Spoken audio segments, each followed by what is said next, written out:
All right. Howdy. So I've been back in the pricey business of shooting film for over a year now. And the first film camera I picked back up in November 2020 was the Yashica MAT-124G. So here, in the year of our Lord 2022, I'd like to talk about it.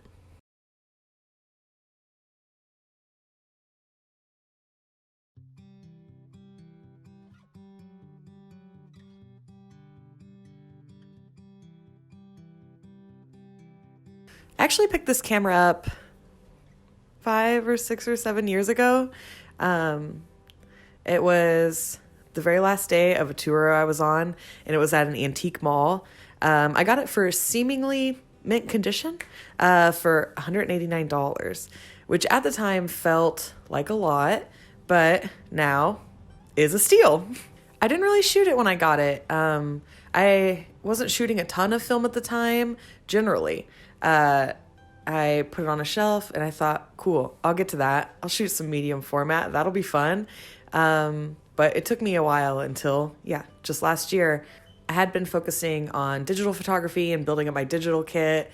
But then when the pandemic hit, I just really needed something to make all of that feel fresher to me, and film really hit the spot. So now, with hundreds of dollars of Portrait 400 behind me, I can say, this is a pretty nice camera. Just the smallest bit of history. This camera was made from 1970 to 1986. And my understanding is that outside of looks, the Yashica 124 Mat and the Yashica 124 Mat-G are the exact same. I guess there is actual gold leaf on the contacts in the metering system.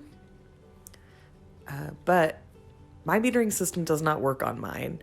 It seems like they don't work on a lot of them, so it seems pretty normal at this point, and I feel very unaffected by it not working. I'll talk about some of my personal pros and cons here in a second, but I just want to show you a few photos that I've taken over the last year or so that I really like with this camera.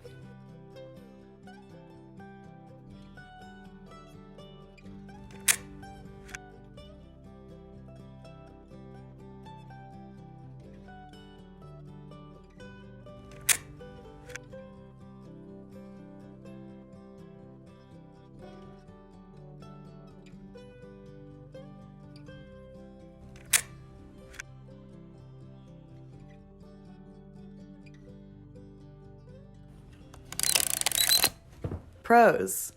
This camera feels pretty durable to me. I wouldn't want to drop it on concrete, but I don't feel stressed out about carrying it around or throwing it in my bag. It feels weighty, so you're holding something, but not a burden in the least. And just generally, I like the size of it. It feels easy to have on me while I'm walking around.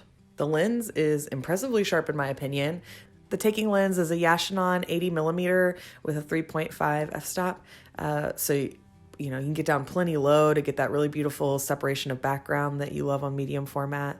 The highest shutter speed is 1/500th of a second, which I did not feel limited by at all. And since it is a leaf shutter, you can sync flash all the way up to 1/500th of a second, but I've done no such thing. Additionally, I will say, at first I really liked 6x6 format, and then I didn't.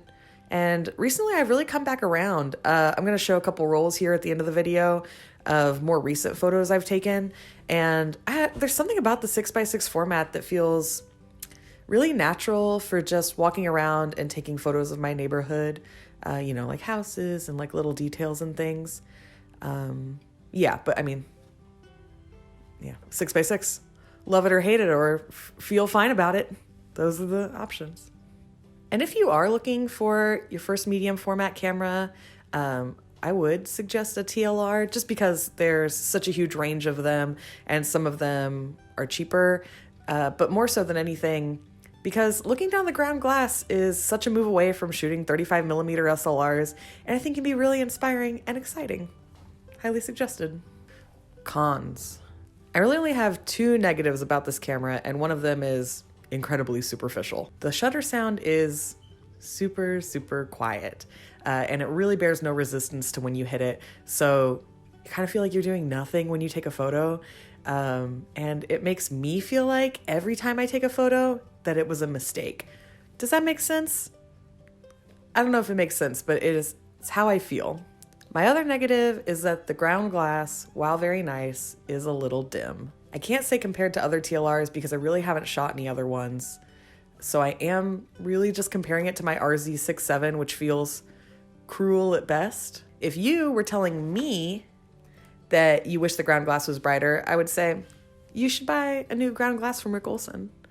But I haven't done that because this isn't really my main camera and it doesn't feel worth the very fair investment at this time.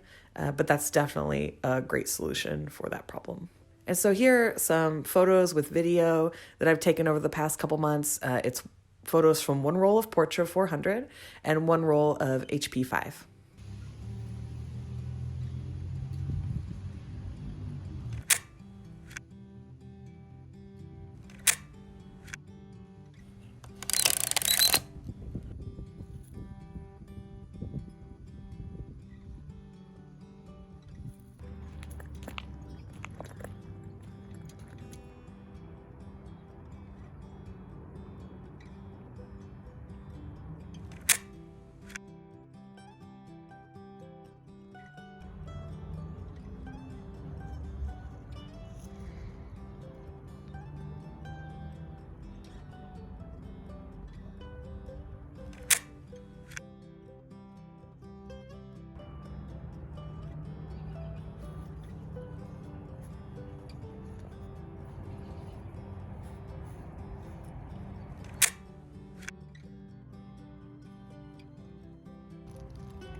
My conclusion is that if you can get a hot deal on this camera, go for it.